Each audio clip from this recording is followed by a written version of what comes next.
Hey, what's up everybody? It is Mark with My Front Range Living. Today we're going to be talking about tips for buying a home specifically in Colorado Springs, and we're going to get started right now.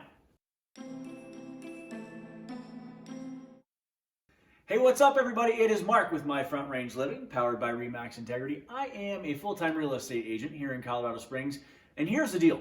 If you have been paying attention at all to the real estate market here in Colorado Springs, you know that buying a home right now can be super competitive, specifically in certain price points. So what I want to do today is I just want to help you a little bit in trying to put your best foot forward in making an offer on a home, because it is a really competitive market right now, even amongst all of this fun quarantine stuff. I'm ready for this to be over. So hey, the first thing that I can tell you that you need to do is you need to be looking quickly. What I mean by that is when a home hits the market or goes on the MLS that matches your criteria, get a hold of your agent, preferably me, as quickly as you possibly can and say, hey, I need to go see this house. Mark, please be available. You need to make sure that your agent is available to go see that home as quickly as possible, because as you've probably already seen, those price points being competitive, there's a lot of people who are already going to have seen the house before you even get there. So another thing that agents are doing, and this includes me when I am listing a new home for my sellers, some agents will put out there, hey, they'll make it active on a Wednesday or a Thursday, but they'll say, please no showings until sometime over the weekend. And they may be holding an open house. So please no showings until the open house on Saturday. So they're getting a lot of interest built up to try and drive people to see the home on this specific day. You can bet that that's going to be a pretty busy period, whether they're holding an open house or just certain time frames that they're saying, hey, don't come until this time. If that's the case, then be prepared to go in there and also be prepared for a multiple offer situation. That's probably going to happen right now in this market. So one thing that I want to do right now is be specific to the out-of-state buyers. So if you are moving to Colorado Springs from out of town, right now we've got a lot of folks that we're working with, Florida, Texas, California, and even one in Hawaii. If you're trying to buy a home while you are still in that state before you get here, one thing that we are able to do right now is I can take you on a virtual tour. We can FaceTime, or I can just do a video for you and walk you through the home. I also have the technology to do a 360-degree tour. Just reach out and let me know. So it's still possible to be competitive in this market while being out of state. So again, move quickly and be ready to hit that open house as soon as it's available, if that's the parameters. Something else that you need to know before you even walk in the door is, what are you willing to spend? So there's a lot of things that go into that. Know what your limit is, because while the price, let's just say you're willing to spend $350,000, about the average price point.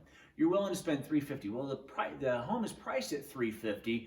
Are you willing to go above that? If you are, be prepared for that, because it's going to be a multiple offer situation. You want to be competitive, okay? So know what you're willing to spend. Have your pre-approval ready to go, preferably with a local lender. We like local lenders here in Colorado Springs so we can reach out and touch them or talk to them if we absolutely need to, as opposed to a 1-800 number or something like that. We like having a direct pipeline straight to that lender in the event that we have questions throughout the transaction.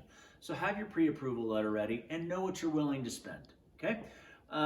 So before you put that offer in, have your agent reach out to the listing agent. Hey, what does your seller need? In this market, it's really, really interesting. Price is not always the driving factor. Sometimes it's like, hey, my seller needs to lease back this house. Yes, we need to close in 30 days, but the seller needs to stay in it for 60. So we're going to be leasing this back from you for 30 days. So you'll own the home, but the seller is going to be leasing it back from you. If that's something that you can do, that puts you one step ahead of someone else who may not be able to do that. Maybe the seller wants to close in 2 weeks. Hey, the quicker the close, the better for me. Great. That's where having that pre-approval letter or cash is going to come in handy. So just know what the seller, maybe the seller is driven 100% by money. Whoever sends me the highest bid will close on whatever date we need to, yada, yada, yada. Find out what the seller's motivation is. It's not always price. There are many extenuating circumstances, so find out what the seller wants. Have me reach out to the listing agent to see what's going to put you in the best position to win the bids, okay? So As this goes, there's a few things that you can do to up your game. Like we were talking about, the house is priced at $350, and you know it's going to go above that.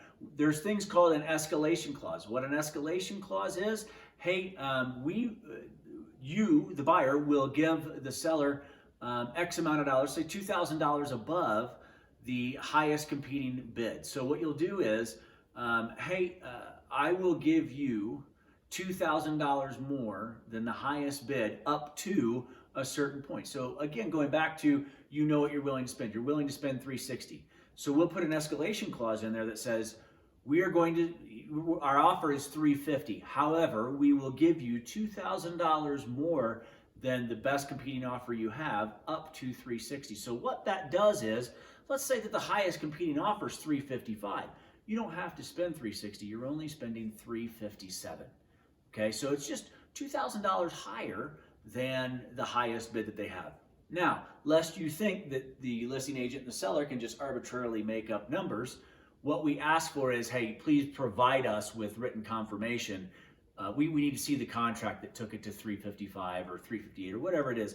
So there are ways that you can just say, hey, full price, but we'll also go up to X in increments of a certain dollar amount. Okay, so another thing that you might want to take a look at, another thing that could bump you up and make your bid look even better than everybody else's is, you're willing to put an appraisal clause in there. Hey, we're going to go up to $360,000. Now, in the event that the house doesn't appraise at $360,000, we, the buyers, will make up the difference in cash at closing. Meaning, let's say it does go to $360 and you have to pay $360 on that $350,000 house.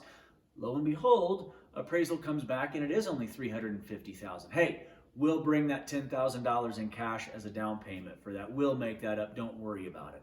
That could be a big draw to a seller. You never know. So what you want to do is you want to make sure that I am working on your behalf to go to that listing agent and say, hey, we're going to put this clause and this clause in there. Is there anything else that your seller needs? So the escalation clause, the appraisal clause, and just making sure that you understand the seller's best interests. And that's going to put you in the driver's seat. The last piece of information I can give you is just be patient.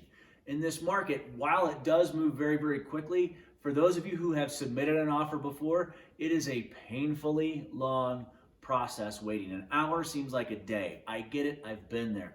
You just have to be patient and make sure that you're staying educated on the homes that you're going to see, because that's going to help you move more effectively with your agent when you go to put that offer in, okay?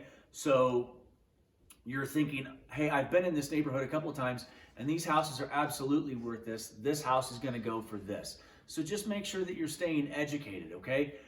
Make sure that you know the values that you're looking at, so on and so forth. After you've been in a couple of homes, you're going to kind of have an idea, yeah, this house is probably going to go for this pretty quickly. So this is how I'm going to make my offer look best.